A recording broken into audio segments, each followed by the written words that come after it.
성부와 성자와 성령의 이름으로.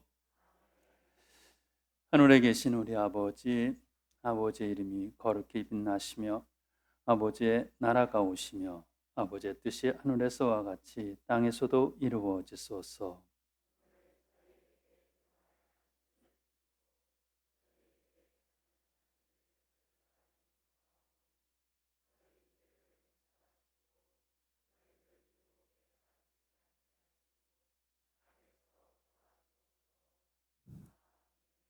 성부와 성자와 성령의 이름으로. 예, 우리가 이 책을 갖고 복음에서 삶으로, 삶에서 복음으로 이 책을 갖고 하는데, 제가 읽어야지 처음부터 끝까지 다 읽고 나서 좀 말씀을 드리는 게 예의 같아서 읽어야지 하면서도 또 한 달 지나고 못 읽었어요. 그래도 이제 강의를 준비하는 부분만큼은 하게 되는데,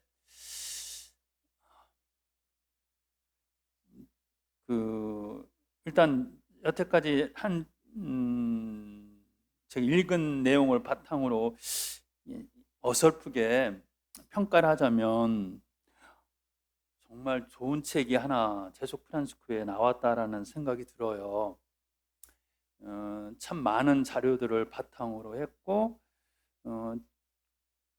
많이 고생하신 것 같아요.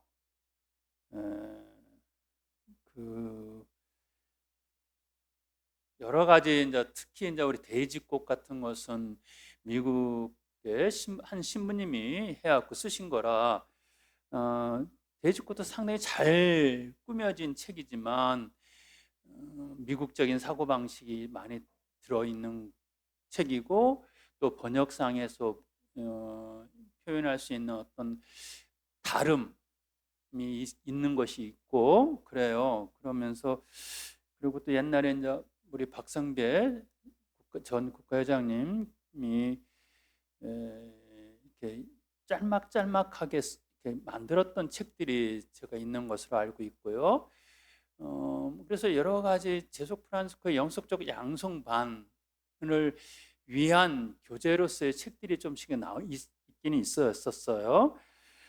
그러나 그런 것을 모든 걸 아울러서 제속 프란스코 회원들이 살아가는 삶에 대한 여러 가지들을 모든 것들을 담아내고 적어도 그런 책들이 없었던 것 같은데 이 책이 이렇게 나왔어요. 그래서 좀 책이 두껍고 그래서 그냥 질릴 것 같은 생각도 있어요. 그리고 우리 아가씨들은 폼이 있잖아요. 그 폼이 있어갖고 아가씨들이 이렇게 큰 책 들고 다니기는 좀 그러실 것 같아. 예?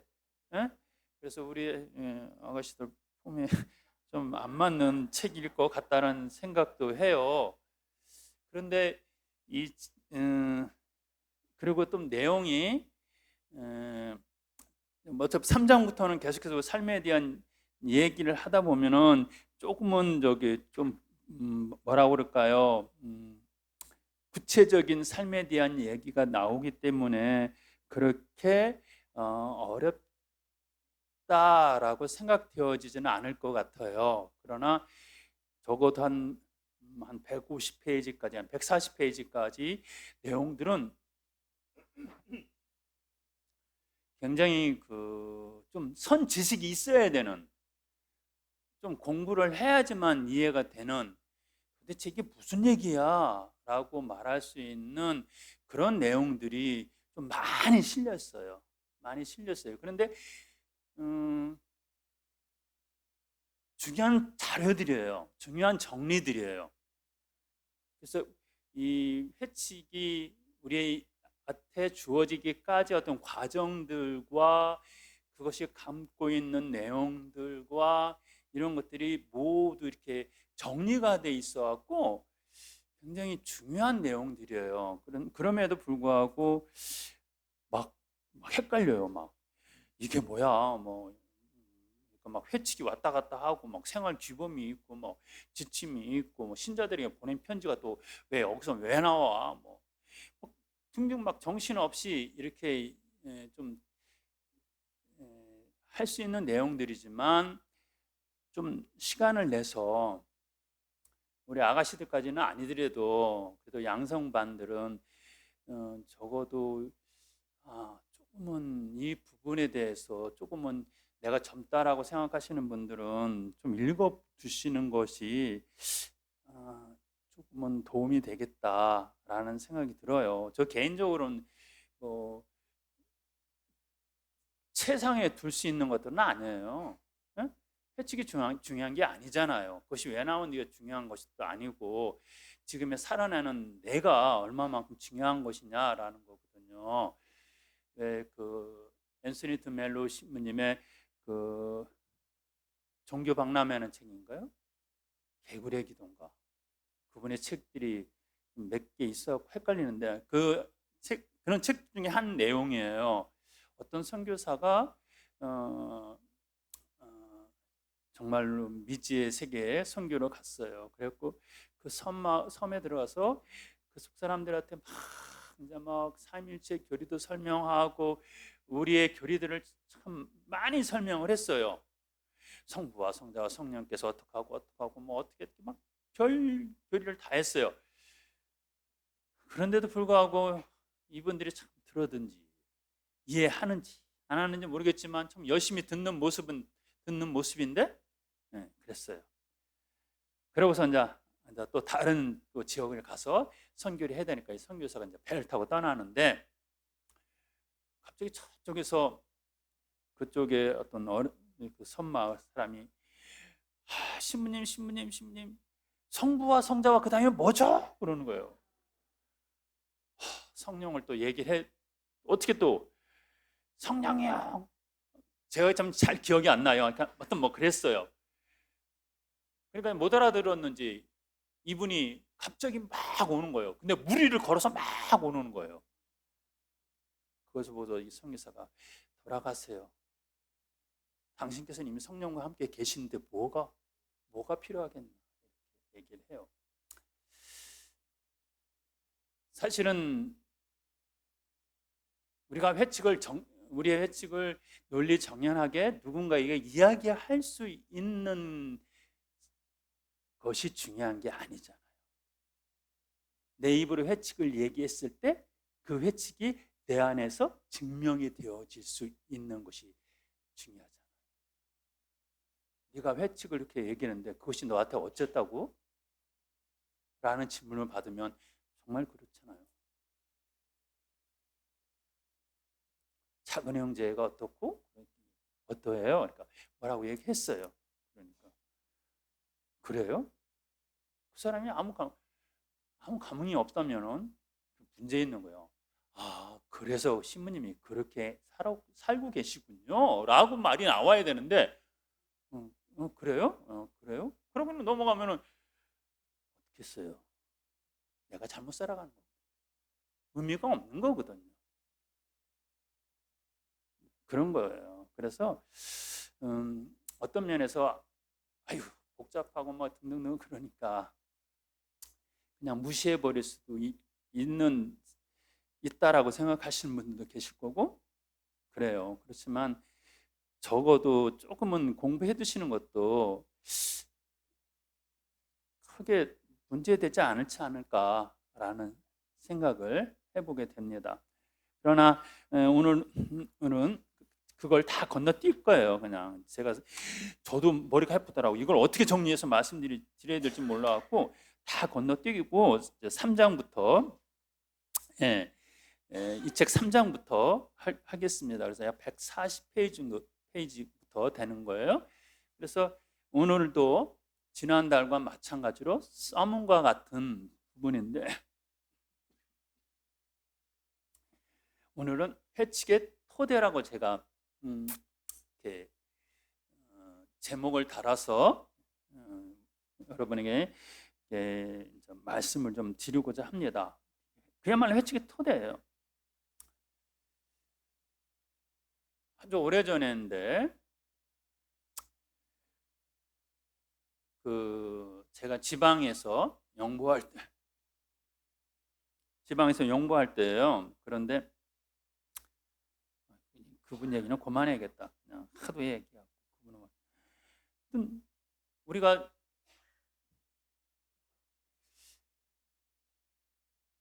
정신서약, 우리가 서약이라는 것을 했을 때 그 서약이 주는 의미가 무엇이냐는 거거든요.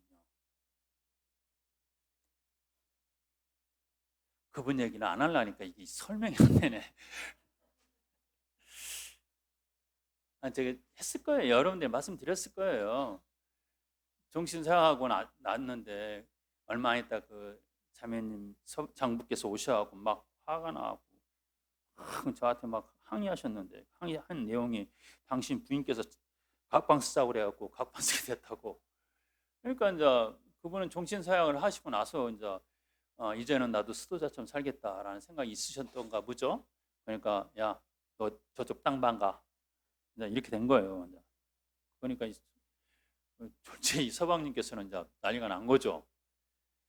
그러니까 이건 뭔가 해칙에 대한 것을 잘못 이해했기 때문에 벌어지는 일이에요. 그러니까 회칙의 토대라는 것이 뭐냐는 거예요. 그 인문 바탕이 무엇인가라는 것을 알고 거기서부터 다시 끌어올려져서 얘기를 해야 되는데, 어떤 때 그 밑바탕으로 내려가지 않고 위에서 위로 그냥 계속해서 재해석을 해내는 과정 속에서 엉뚱한 것이 돼버리는 거죠. 그 앤서니 멜로 신부님이 책이, 제가 자꾸 얘기를 하지만 그 조심스러운, 한때 우리 금서로 지금 풀렸던가요?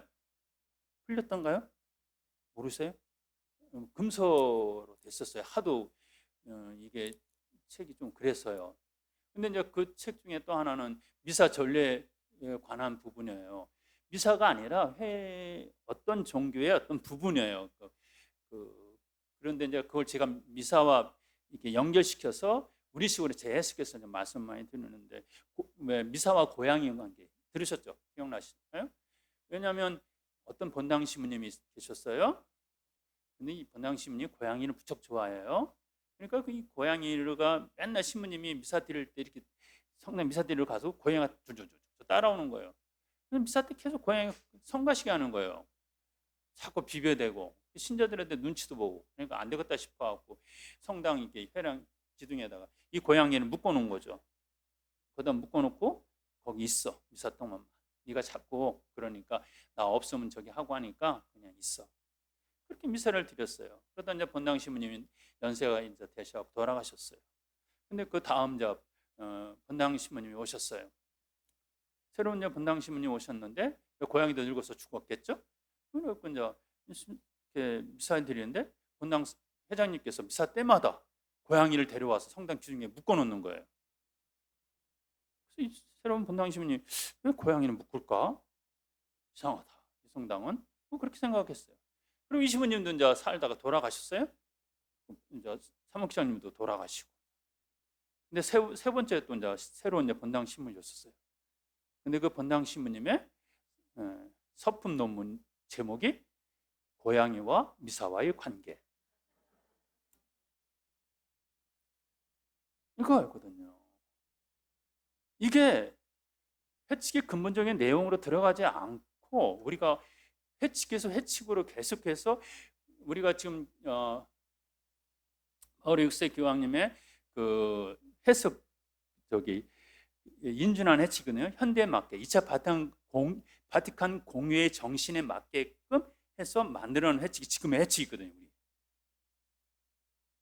그런데 이것이 2차 공유의 정신을 바탕으로 해서 그것을 정신을 반영한 그 회칙으로서의 우리 회칙이라고 말하면은 큰 위험성이 있다는 거예요. 보다 근본적으로 프란치스코가 우리에게 전달하고자 했던 생활 규범이 뭐냐는 거예요. 적어도 우고리노 추기경님께서 이렇게 살았으면 좋겠다라고 말했던 생활 규범까지는 그래도 올라가든지, 그보다 더 근본적인 신자들에게 보낸 편지, 성프란시스코가 신자들에게 보낸 편지가 우리한테 우리 생활 규범, 기본 자료거든요. 그게 아주 기초 자료거든요. 여기로 가든지 보다 더 깊은 성프란시스코의 삶으로 가서 지금의 우리 회칙을 해석해내야 되는 거란 말이에요. 왜 미사 때 고양이가 꼭 필요할까? 왜일까? 찾아 가다 보니까 그래서 고양이가 있었구나. 그럼 고양이 빼도 되겠어. 이렇게 돼야 되는 거란 말이에요. 사실 우리 미사 뒤에 보면 별게 다 지금 뺐으면 좋겠던 게 많잖아요. 이 초 오늘 왜 3개예요? 전략은 주님 오늘 초 3개 올려야 돼요. 2개 올려야 돼요. 이게 초가 왜 있었을까요? 전기가 없었으니까 있었을 거 아니에요. 예, 저 여기 있어요. 그렇잖아요. 안 그래요? 근데 이게 이제 시간이 지나면서 어떤 상징화돼 버렸어요. 그래서 3개 놓는 날, 2개 놓는 날, 1개 놓는 날, 뭐 이래요. 표시가.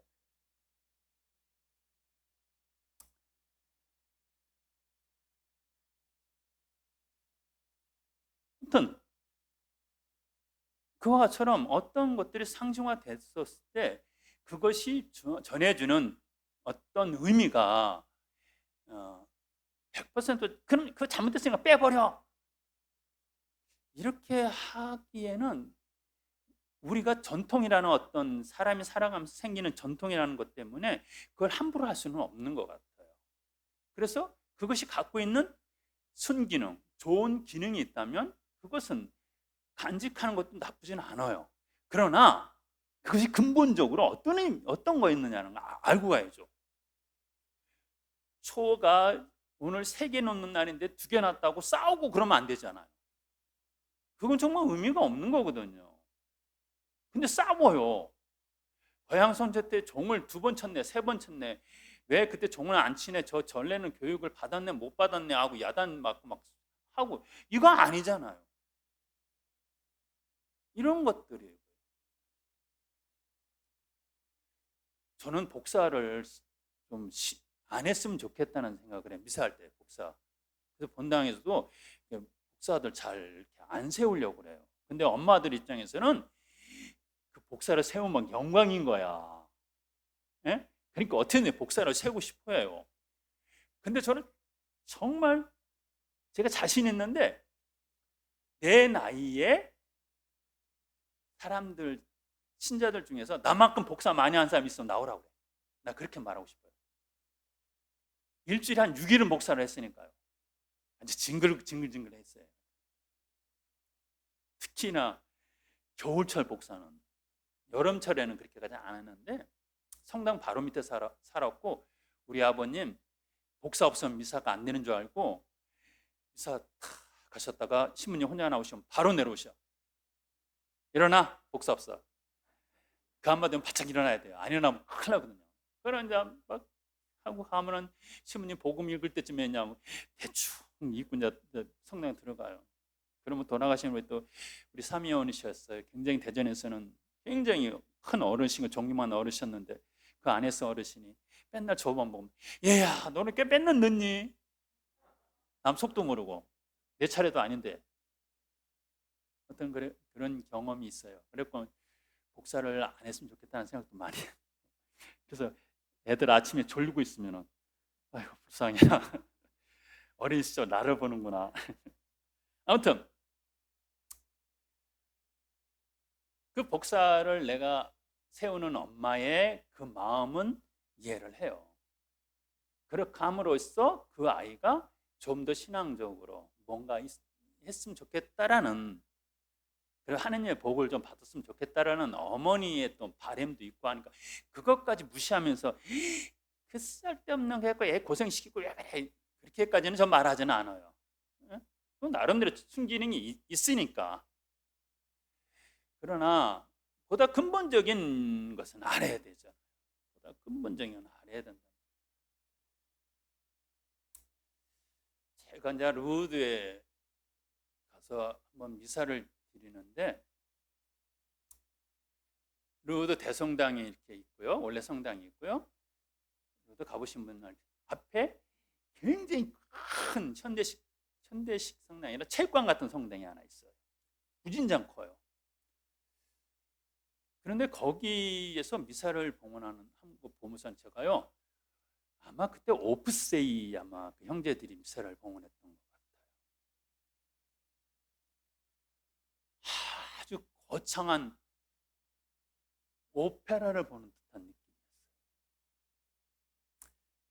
우리 이 유럽 사람들은 그게 또 자연스러운가 봐요. 저는 막 형식적인 것 같다고 싫었는데, 화답송이 원래 옛날 이름이 뭔지 알아요? 어르신들은 화답송을 옛날에 뭐라고 그랬어요? 층계송. 층계가 뭐예요? 계단이에요. 네, 정말 계단에서 노래 불렀기 때문에 층계송이에요. 근데 그 전래에서는 정말 계단에서 노래를 불러요. 성가대가. 제단이 있고 계단이 이렇게 있더라고요. 복음 읽을 때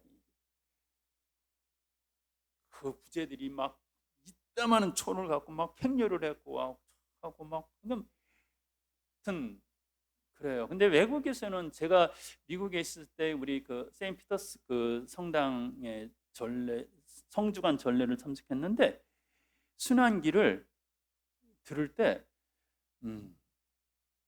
정말 그 오페라 듣는 기분이었어요. 정말 좋긴 좋았는데 내가 전례를 참석한 거지 뭔지 모르겠어요. 성당에 우리 그 본당 신부님 아닌데 거기서 그 수도원에 우리 형제가 성악을 전공했어요.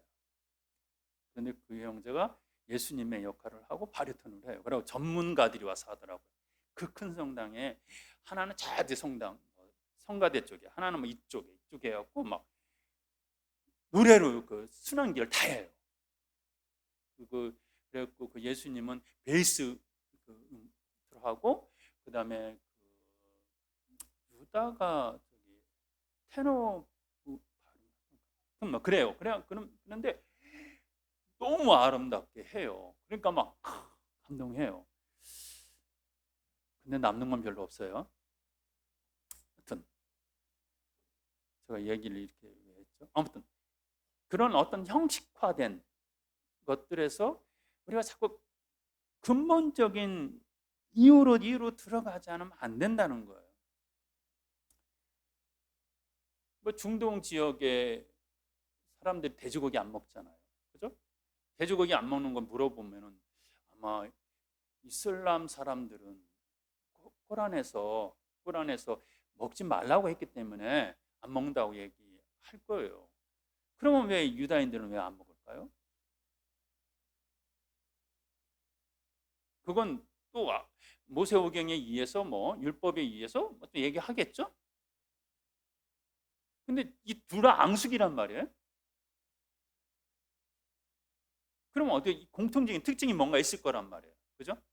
그것을 그래서 이제 여러 가지 설이 많지만 고온 건조한 지역에서의 돼지고기는 빨리 상한다는 얘기를 하더라고요. 근데 이 돼지고기가 중국에서는 뭐라고 그래요? 버릴 게 하나 없는 최고의 식자재로 치잖아요.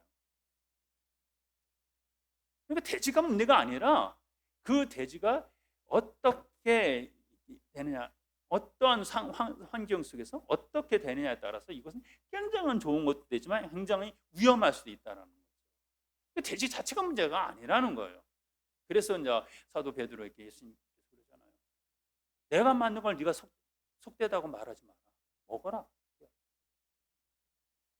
그런 것처럼 우리가 보다 근본적으로 돌아가지 않으면 안 된다는 거예요. 그래서 이 회칙의 내용들에 대해서도 우리가 좀 연구하고 공부하는 것은 바로 중동 사람들이 왜 돼지고기를 안 먹었는지에 대해서 알면서 그래서 이렇게 됐구나. 그러면 우리는 먹어야지 말아야 될 것이 뭘까? 한번 생각해 보는 거예요. 장긴 우리가 고기를 자꾸 먹으니까 문제가 되잖아요. 우리는 야채를 더 많이 먹어야 되는 풍토에 살고 있고 우리 체질이 그런데 그러면 우리는 좀 더 고기를 좀 줄이고 좀 야채를 좀 먹어야 되는구나. 그래야지 우리가 좀 건강에 조금은 더 좋겠구나. 뭐 이렇게 접근하면 이렇게 정상 아니겠어요? 고기 먹지 말래. 그러니까 고기를 왕창 안 먹어버리면 그것도 문제가 될 거란 말이에요. 단백질을 공급 안 하면 문제가 될 거란 말이에요.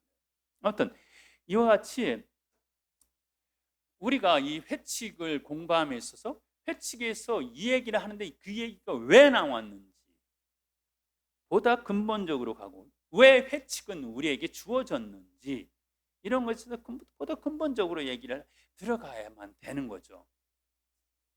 성프란치스코가 처음으로 구두로서 이렇게 살자라고 얘기했고, 오건을 중형이 만났을 때 우리는 간단하게 이렇게 기록을 했고 그것을 이렇게 살겠습니다 하고 드렸고, 그것이 이제 우리 존재하지는 않아요. 그게 없어졌어요. 아마 그때 그게 이제 회칙으로 말한다면 굳이 법률적으로 그게 일회칙이 되겠죠. 그러나 그게 없고 우리한테는 인준받지 않은 회칙과 인준받은 회칙 두 회칙이 우리 프란스칸에게는 있고 이렇게 되겠죠. 이것이 이제 가장 중요한 우리들의 사료고, 여러분들에게 더 중요한 사료는 신자들에게 보낸 편지가, 송프란스 편지가 또 중요한 사료가 되겠고요. 그래서 이것들이 이제 융합돼서 서로 융합되었고 지금의 여러분들에게 주어진 회칙이 되는데, 아무튼 송프란스코는 단순했거든요. 이 회칙의 토대에서는 단순했어요. 그래서 이 회칙을 갖고도 이게 말이 많았잖아요. 계속해서 본인이 그렇게 하면 안 된다고 의원회 측이 얘기했죠. 그래서 하게 됩니다. 회칙을 만들게 됩니다. 그런데 이 회칙이 다 복음의 내용이에요. 다. 그러니까 형제들이 볼 때 그런 거죠. 좀 회칙이라면 좀 뭔가 뭐 이렇게 좀 아침 기도는 6시에 하고 우리 열심히 기도합시다. 형제들이 그렇게 얘기할 게 아니라 아침 기도는 뭐 아침 7시 반, 아니 5시 반에 일어나서 5시 반부터 묵상을 드려야 하고 6시에 뭐 아침 기도를 하고 기도를 한 다음에 어떻게 하고 뭐 미사를 하고 등등등등등등. 그래서 아침 식사를 하고 그다음에 하고 점심 기도는 언제 하고 어떻게 하고 뭐 이런 게 있어야 되지. 왜 아침 기도 열심히 하자고 그러면은 어떻게 해요? 어떻게 열심히, 어떤 게 열심히 하게 하는 기도인데요? 뭐 이런 거. 이렇게 얘기가 당연히 나왔겠죠. 근데 성프란시스코 안에서는 자꾸 하고 싶은 게 기도인데 그걸 갖다가 어떤 형식화하면 되면은 오히려 안 하게 되는 것도 아니겠어요? 아무튼 좀 이렇게 하면 저도 이제 이런 말씀을 드리는 게 굉장히 조심스럽습니다만 그렇게 되는 거죠. 그래서 보다 근본적인 내용들을 자꾸 알고 그 근본적인 내용에서부터 내가 하는 것에 출발을 해야 돼요. 성물도, 우리 성물도 바치는 것에 대해서 참 우리 평에서도 얘기 자꾸 되고 있고 그래요. 우리 일에서도 처음에 이제 입회하게 되면 성물도 바치는 것에 대해서 계속해서 이렇게 얘기가 돼요. 그러다가 또 이제 큰 축일날은 노래로 하잖아요. 그러면 저도 좀 기억나는데 처음으로 이제 제가 선창이 되었고 성물도 노래를 하는데 이게 잠이 안 오는 거예요.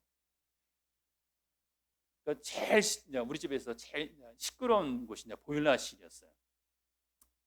성북동 그 보일러실이 옛날에 이제 소리가 굉장히 요란했어요. 방가 시유를 떼갖고 막 뻥 소리가 나요.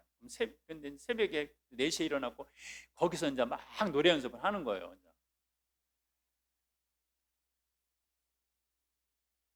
그게 형식이라고 말하기에는 참 그때 제가 참 순수했네요. 그래도 그렇게 막 노력하는 그 모습이 순수했다는 생각이 들어요. 그때가 아무리 형식적이라고 얘기할지라도 순수했던 건 순수했네요. 하여튼 막 그런 것들이 있고 그래요. 그러다 보니 그런데 지금도 제가 좀 소문했던 거 뭐냐면 그렇게까지 했는데 제가 스피커는 좋아요. 근데 이놈 뭐라고 그러죠? 오디오 시스템? 아니 이게 음악 들으려면 스피커가 있고 이게 뭐죠? 턴테이블 같은 거 뭐죠? 그게 좀 딸려요. 그래갖고 우리 형제가 라 했는데 안 하고 이러고 있어요. 그러니 이제 몇 번 하다가 이 반주하는 우리 선비 형제가 화가 났어요. 끝난 다음에 야! 연습을 하지 하고 그러는 거예요. 나는 연습했는데 긴장되고 그러니까 처음이니까 이게 아무리 뭐 올겐 소리가 들어도 내 소리는 그 음이 안 나오 그 음이라고 냈는데 그 음이 아닌 거예요. 그리고 되게 서운하더라고요. 밤 새벽 잠도 못 자고 새벽 4시에 일어나고 그 보일러실에서 열심히 했는데 처음으로 이제 막 한다고.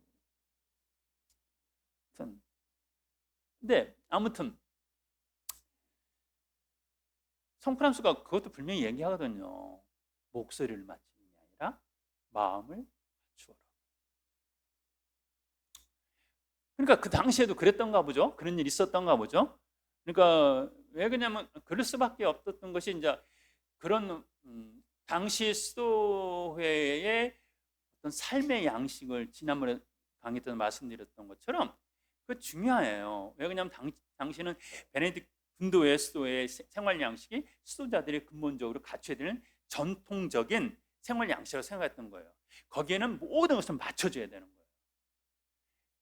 오히려 그래서 그 분도의 그 특징 중에서는 귀족 형제와 평형 형제들이 있어요. 그러니까 그 귀족 출신의 형제들은 공부도 했고 그래서 그 형제들이 수원에서 하는 일들은 고급스러운 것들이에요. 그래서 뭐 성령을 필사한다든지 성밀도를 바치다든지. 그러나 평범한 출신의 형제들은 밥을 한다든지 농사를 짓는다든지 청소를 한다든지 뭐 시끄릴 때니까 뭐 문지기를 한다든지 뭐 이런 것들을 하는, 그래서 일 자체가 구분됐었어요. 그러나 그 하나의 하느님의 도성과 같은 상징인 그 수도원, 대수도원이 유지되기 위해서는 다 각자 맡은 역할을 했고 중요하다고 생각을 했던 것도 사실이에요. 그러나 이게 구분되었어요. 그래서 어떻게 했냐면 성물도를 할 필요가 없었어요. 형제들은 뭐 라틴어도 모를 뿐더러. 그래서 이 귀족 형제들이 가대에서 노래를 성물도를 바치면 그것을 들음으로써 했어요. 근데 성프란시스코는 글을 모르는 형제는 주님께 바치라고 해요. 기도에서 배제가 되지 않아요. 그런데 그러다 보니 그 중에 귀족 출신의 형제들도, 우리 형제들도 분명히 있었잖아요. 그러다 보니 또 전통적으로 바쳤던 수도들이 바치는 어떤 성밀도의 그 아름다운 그 멜로디나 이런 것들이 있었을 테고 그런 어떤 규칙들이 있을 테고 그것을 자연적으로 따르고 싶은 욕망이 생길 수밖에 없죠. 그러니 거기서 갈등이 생기겠죠. 글 모르는 형제들은 글도 몰라 죽겠는데, 응? 그러고 허구한 날 우리는 돌아다니면서 밥도 먹고 바빠 죽겠는데, 밥도 하고 죽겠는데, 응? 그런다고. 아무튼 뭐 그렇게 그럴 수도 있겠죠. 그러니까 상상을 해봅니다. 그런 것처럼 보다 어떤 시대의 흐름에 의해서 우리들의 회칙도 계속해서 몇 번에 걸쳐서 이 회칙이 변화를 가져오게 됩니다.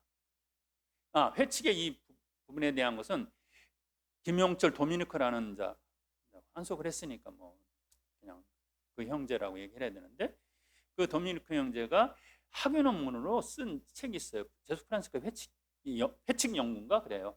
그래서 필요하시면 우리 저기 수도원 도서관에 가서 책 빌릴 수 있어요. 그 책 보시면 아주 잘 연구된 책이 있으니까 보시면 돼요. 근데 아무튼 그래서 회칙이 계속해서 시대에서 계속해서 이게 회칙이 계속 시대에 맞게끔 이야기가 되고 있어요. 그래서 그런데 이런 노력들이 편하게 살고 싶어서 사부님 시대의 회칙을 온전히 지켜내기 어려우니까 지금은 아니잖아 라고 생각해왔고 그것을 감면받고 싶은 마음에 재해석했다라고 아주 부정적으로 생각하는 분들도 있어요. 그러나 반대로 그것을 현 시대에 맞게끔 재해석해내지 않으면 그 정신 자체가 죽어버릴 수 있어요. 회칙만이 죽어버리는 것이 아니라 그 정신마저 죽어버릴 수가 있어요. 예를 들면 말을 타지 말 것입니다. 지금 말 타는 사람들은 굉장히 부자니까 당연히 그렇게 잘못 해석하면 그런 거예요. 오락 중에 취미 중에 승마가 가장 비싼 취미라고 그러네요. 요새요. 얼마나 비싼지 모르겠지만 아무튼 어떤 사람 때문에 그렇게 더 비춰지는지는 모르겠지만 아무튼 승마가 그렇다고 그래요. 그러니까 그래서 성프란스가 부자 사람들이 하는 그런 것들을 우리 형제들이 하면 안 된다고, 응? 그래서 말을 타지 말라고 그랬구나, 이렇게 해석하면 되겠어요? 아니거든요. 권위의 상징이었거든요. 부유의 상징도 됐지만. 그래서 그러면은 예를 들면 차로 비교하면 더 좋겠죠. 우리 형제들은 수입차를 쓰지는 않으니까 다행입니다만, 뭐 어떤 그런 게 있잖아요. 옛날에 제가 수원 세류동 본당 보좌할 때인데, 그때 김남수 주교님 8순인가 그 잔치를 하는데 교구 신부님들이 주교님께 차를 사드렸어요. 그때 최고급 차를 사드린 거예요. 그건 뻔한 이유가 있잖아요. 주교님이 그 차를 타셔야지만 내가 그 밑에 급이라도 차를 사는데, 주교님이 주영님 차가 아마 뭐죠? 주교님 차가 저도 그 차를 탔었는데 우리 집에 있어갖고 아무튼 그 차 탔어요. 그러다니까 신부님들이 그 이상의 급 차를 못 타는 거예요. 그렇잖아요. 그러니까 이제 교구 신부님들은 돈은 모았고 10년 주교님께 그때 가장 비싼 차를 탁 사드렸어요. 그러고 그러니까 주교님 받으시더라고. 웃으면서 받으시더라고. 그 다음부터 이제 신부님들이 쫙 그냥 풀린 거죠. 응? 그래갖고 막 너도나도 주교님이 그럼 김남수 주교님이 사실은 정치적으로 하도 여당의 편을 드셔갖고 많은 신분 사이 안에서는 조금 좀 그런 얘기 들으셨지만, 제 생각에는 그렇게 열심히 하고 생활 영적인 분은 드물다는 생각이 들어요. 그분이 한번 강론 때 무슨 성목일 사제들만 하는 미사가 있어요. 성목일 날 미사 중에 사제들이 만찬 미사가 있는데, 성이 만찬 미사를 하면서 그러니까 그 낮에 이렇게 그랬고, 근데 그때로 제가 기억이 돼요. 신부님들이 골프를 조금 치고 싶으신 거예요. 그런데 이제 그게 아마 계속 이야기가 됐던 것 같아요. 돈도 별로 안 들고 신자들, 그러니까 수원교구 같으면은 웬만한 골프장이 다 있잖아요, 수원교구에. 그러니 그걸 치고 싶으신 마음이 많았겠죠. 그런데 그때 주교님께서 그때 수원교구가 반이 성전을 칠 때였어요. 그러니까 우리가 6.25 전쟁 이후에 폐 물자를 막 성당을 막 졌거든요. 근데 그것이 한 50년쯤 되니까 막 다 노후가 되었고, 이건 전국적인 현상이었어요. 전국적으로 막 이제 새롭게 다 성당을 질 수밖에 없는 상황이었어요. 근데 수원교구는 사람들이 계속 신도시가 생기면 불어나면서 또 이렇게 됐거든요.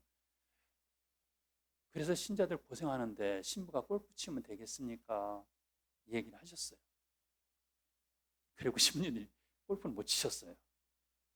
아무튼 그러니까 골프가 연세 있는 신부님들한테는 건강에도 도움이 되고 굳이 나쁜 건 아니지만, 우리가 사목자로서 신자들이 그렇게 아끼고 힘들어하는데 신부가 그렇게 한다면 되겠습니까? 이 한마디예요. 그러니까 같은 말에서 골프가 부자적이고 말이야 막 당당당당당 막 이렇게 야단치셨으면 아마 안 먹혔을 텐데, 우리가 사목자입니다.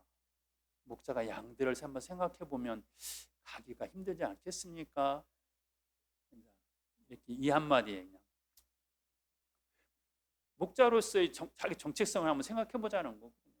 많은 신자들 성전 기금 낸다고 그냥 오징어 뜯어 팔고 막 강정 같은 거 만들어서 팔고 하고 있는데, 신부님 차에 골프채가 딱 들어가고 거기에 강정을 실어 나르는 막 강정이 실려 있으면 좋을 텐데, 그거 실으려고 했는데 거기 골프장 딱 돼 있으면 그렇겠죠? 하여튼 네. 그래서 보다 근본적인 내용들은 이거 큰일 났네요. 벌써 시간 다 돼가는데. 근데 이 얘기예요. 오늘 그 복음 해치기의 토대는 바로 그거예요. 그래서 그래도 요약된 것은 한번 읽어드려야 될 것 같아요. 그러면서 좀 더 부연 설명을 할게요. 제속 프란시스코 해칙은 회계자들을 위한 첫 생활 양식을 제2차 바티칸 공회의 정신에 맞게 개정한 것이고, 회계자들을 위한 첫 생활 양식은 남아있지 않다. 1221년 해칙의 바탕이 되었을 것이다. 이것이 해칙이 바탕이 되었다라는 거고요. 1978년 바오로 6세 교황이 인정한 해칙이 지금의 해칙이다. 이것이 이제 우리 지금 제속 프란시스코 해칙에 대한 아주 근본적인 내용이에요. 그러니까 회계자들은 처음으로 생활 양식은 아마 이렇게 성 프란시스코가 원을 추경했던 내용인데 그게 어디 가서 없어졌을 거예요. 그러니까 그런 것, 그 얘기고요. 앞에 말씀드렸던 것이고. 근데 아무튼 우리들의 회칙은 제2차 바티칸 공회의 정신에 맞게끔 재해석된 거라는 거죠. 그러니까 재해석하는 것이 꼭 나쁜 것만은 아니라는 걸 말씀드렸던 것 같고요.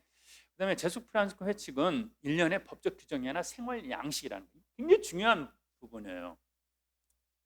생활 양식이에요. 그러니까 그것이 생활로서 내 것이 되어야 되는 거예요.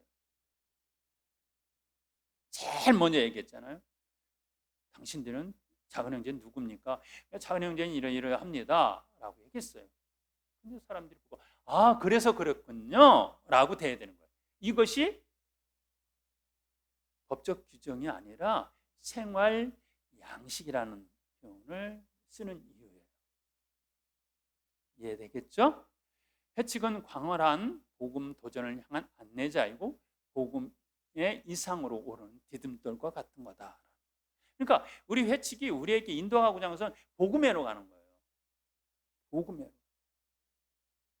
그래서 성 프란시스코 인정받지 않은 회칙, 1221년 회칙에서 그렇게 복음의 내용이 그렇게 그러니까 그보다 더 제일 처음에 이제 무릎 충격있게 제시했던 그것은 완전히 복음이에요. 그러니까 이건 회칙이 아니다고 말했던 거거든요. 근데 성 프란시스코는 그렇게 살고 싶었기 때문에 그것을 했던 거예요. 복음 내용 이상 다른 게 필요 없거든요. 복음 그대로. 그래서 지난번에 말씀드린 것은 마티아 사도 마티아 축일 때 바로 내가 이거 살고 싶었던 바다. 그리고 그 복음 내용 그대로 살고 싶었던 것이 그 내용이거든요. 그러니까 성 프란시스코는 복음을 살고 싶었던 거지 그 복음을 살기 위해서 어떤 것을 만들어서 2차적인 그것에 그냥 얽매여 있는 것을 원하지 않았다는 것이에요. 회개 또는 마음이 변화되는 생활이 성 프란시스코의 정신의 본질로서 이것이 회칙의 전제 조건이다라고 해요. 그래서 우리가 회개 또는 마음이 변화되는 생활이 이렇게 돼 있어요. 이 책에는 그래서 이 마음이 변화되는 생활이 도대체 뭘까? 그러니까 회개라는 단어 자체가 메타노이아가 히브리어 말로 하면 그러니까 마음을 돌리다는 뜻이에요. 그러니까 이게 사실은 마음이 변화되는 거랑 똑같은 얘기거든요. 회개라는 단어가 갖고 있는 뜻은. 그래서 똑같은데 왜 여기서 굳이 구분을 했을까라는 생각을 이렇게 해보게 되는데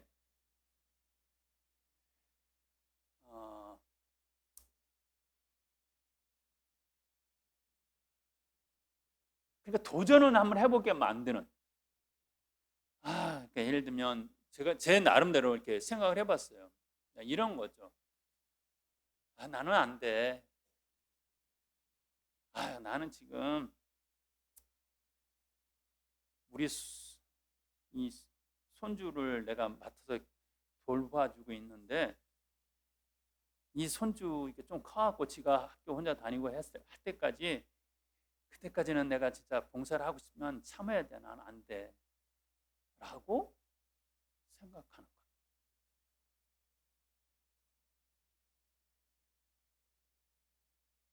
우리 애 때문에 미사 가는 거 애가 성대에서 소란스러워갖고 아이고 미사 참자 안 돼.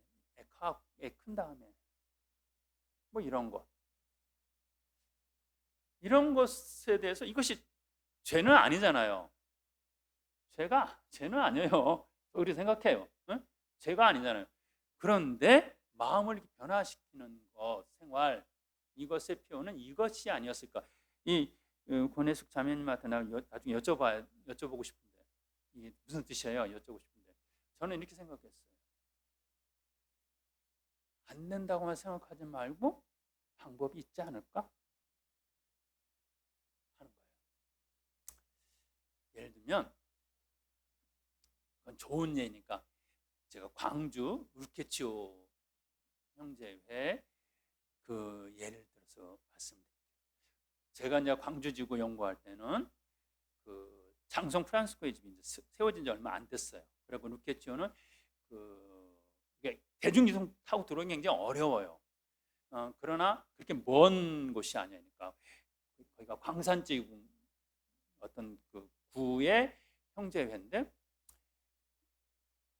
그 형제회가 부부 회원이 한 반이에요. 전체 회원의 비율이. 그리고 제 기억에 평균 연령이 40인가.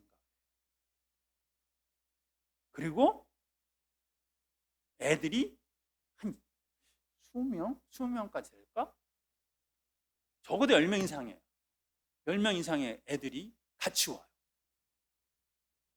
그래갖고 그 장성회관에서 모임을 하는데 장성회관 마당이 잔디밭이고 넓으니까 좋긴 하는데 처음에는 그 아이들도 이상했겠죠. 와서 엄마들이 다 공부를 하고 뭐 해야 되는데 근데 제가 가서 볼 때는 이미 아이들끼리 다 알고 있는 애들이에요. 그러니까 한 달에 한 번은 이렇게 모이는 거 성당에서 만나면 서로 알겠지만 그 아이들이 엄마랑 아빠들이 딱 와갖고 야 니네끼리 놀아 엄마 공부해야 돼 하고 교육반에 딱 들어가면 아이들은 이미 친구가 되고 같이 노는 거예요. 그러니까 우리 애가 있기 때문에 나는 재촉해 못 가라고 생각한다면 그건 잘못된 생각이에요. 또 전주교구 하는 예를 들을게요.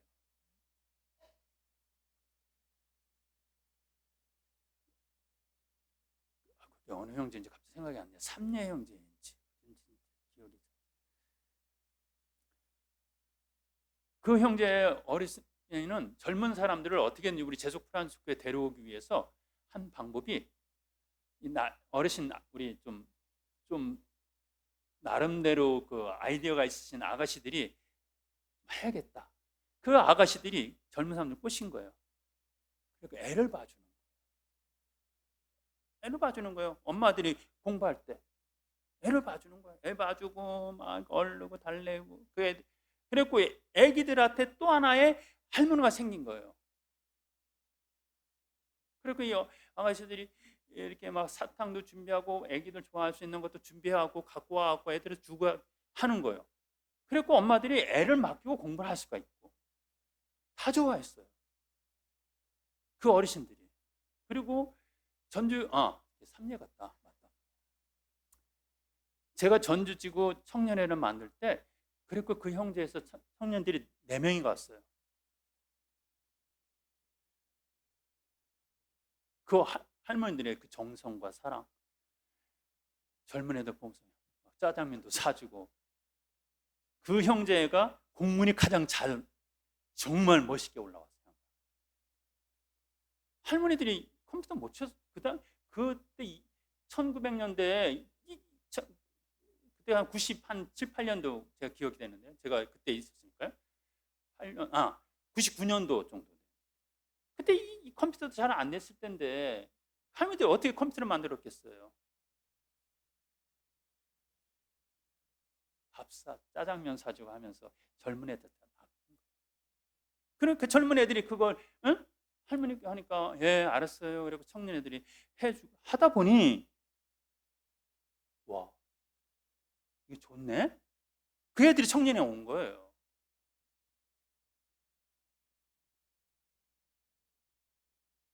왜 우리는 연령 제한에 대해서 그렇게 집착을 할까요? 왜 풀어야 된다고만 생각할까요? 왜 젊은 사람들을 오는 것을 막아내는 그런 안 좋은 선례를 만들어낼까요? 왜 우리는 다른 방법을 못 찾아낼까요?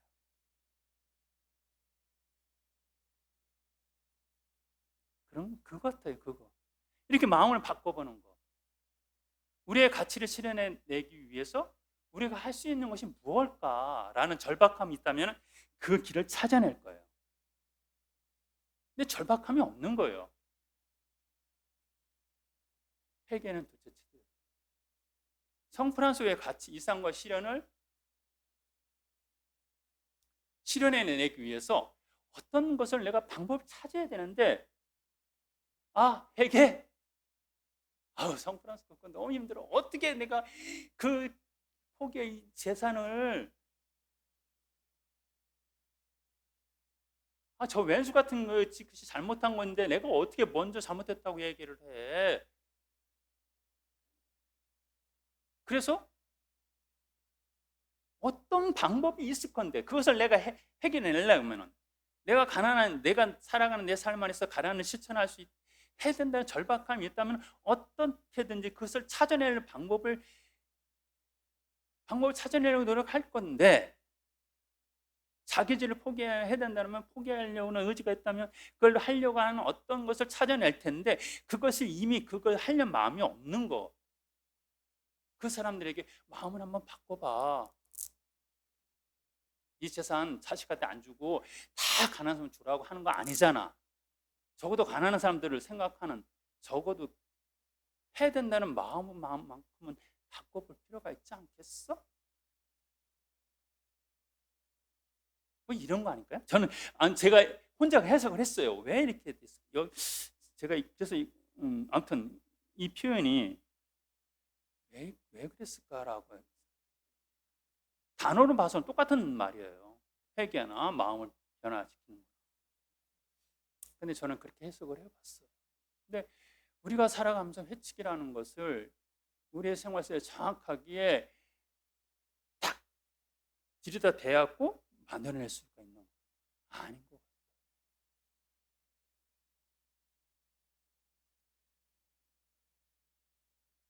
자기 의지를 표현한 것, 겸손한 것.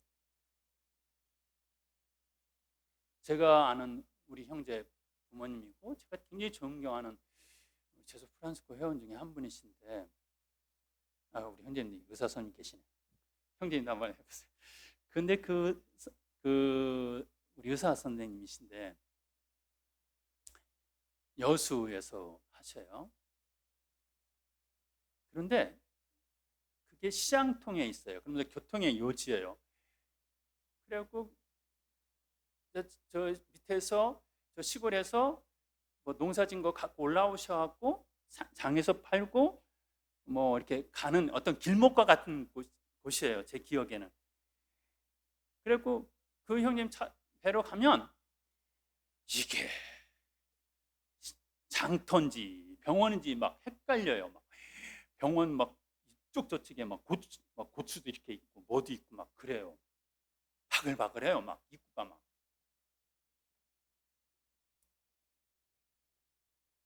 그래갖고 이제 뵈려고 가서 기다리면 이제 이렇게 진료를 계속 하시니까 그 사이에 봐야 되니까 기다리는데, 제 기억에 그분이 어떤 어르신이라도 앉아서 받는 것이 없었어요. 일어서셨어요. 오셨어요. 들어와요. 그러니까 내가 손님 끌기 위한 그게 아니에요. 그리고 뭐 그 고추, 좀 고추 좀 맡기고 갈게. 이따 좀 저기 고등어 좀 사갖고 와갖고 같이 갈 거니까 좀 잠깐 놓을게.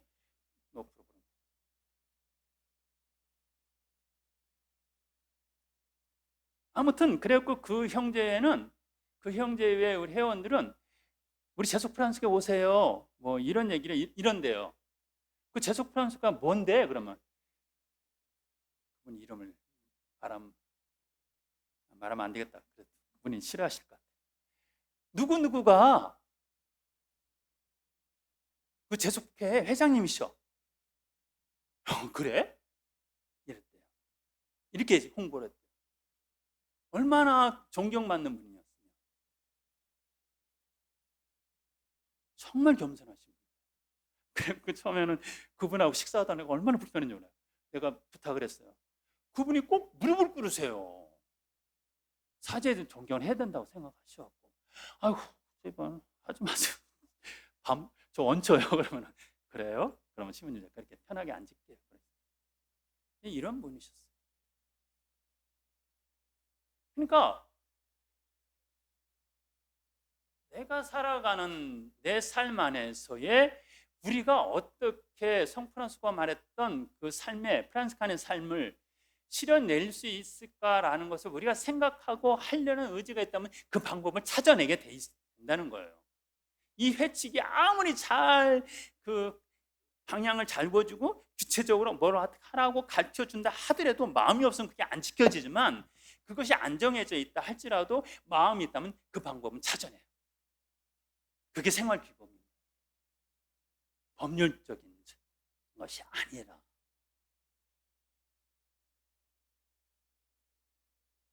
그거예요. 그것이 오늘 이 해치기 토니에서 얘기하고자 하는 건 반이 그 정도인데 사실은 다예요. 지금 말. 그래서 우리 수도의 서 라파엘 외국 신부님의 강론 한번 강론을 들으면서 내가 감동을 했는데, 그분이 한국말이 좀 억눌하신데도 불구하고 우리는 성프란스코의 사람들이지 성프란스코의 팬이 아닙니다 라는 말을 하시더라고요. 근데 우리는 성프란스코의 팬 같아요. 그래서 성프란스코의 팬이 되면 안 돼요. 우리가 성프란스코의 사람들이에요. 적어도 내가 그런 잘못을 범하고 있다는 정도까지는 알아야 되지 않을까 좀 합니다. 올해부터 열심히 노력하셔갖고 내년에 우리 지원반들이 들어올 때는 와, 그 종문이가 나도 갈게요 해서 쉽게 우리 중세 때 교회를 개신교 신자들은 암흑기라고 얘기를 해요.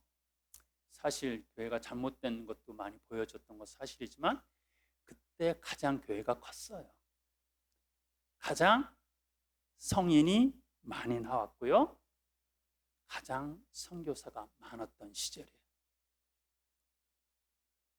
교회가 그만큼 어두울수록 교회를 지키려고 했던, 성프란스코만이 아니라 교회를 지키려고 했던 많은 사람들의 생활이 있었어요.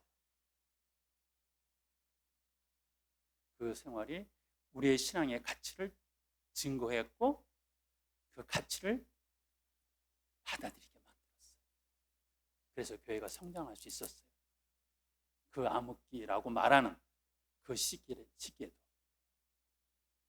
지금 우리가 새로운 제소프란스코 회원, 이래도 마찬가지고요. 저도 그렇게 생각해요. 이래부터 반성해야 되는데 우리 제소프란스코의 지원반이 없다라고 다들 얘기하지만, 그래서 어떤 면에서 앞에 말씀드린 암흑기와 같을 수도 있어요. 그러나 제가 앞에 말씀드린 대로 뭔가 우리가 여기에 새로운 선교사로서 증거자로서 하나님께서는 우리를 가라고 보여주는 사인이 있어요. 이 책의 후반부에서 지금 그 얘기를 하고, 하는 나라 건설에 대한 의무에 대해서 얘기하는데 바로 그거예요. 아니다 라고 말하는 이 세상에 대해서 아니야, 마음을 바꾸면 새로운 방법이 찾아내게 되는 거고 그 가치를 보여줄 수 있게 되는 거예요. 그 삶을 살아낼 때 그 많은 순교자들, 그 많은 선교를 통해서 순교했던 사람들, 그 많은 사람들은 손가락질하는 교회가 왜 저래? 라고 했지만 그 밑에서 그렇게 살았던 많은 분들이 위해서 우리 교회가 성장할 수 있었던 거예요. 몰락해야 되는 그 교회가 성장했었어요. 지금 우리 프란스칸 삶 역시 마찬가지가 아닐까. 그래서 마찬가지 하느님의 부르심이 있는 그런 상황이 아닐까 한번 생각해 보았습니다. 마치도록 하죠. 영광이 성부와 성자와 성령께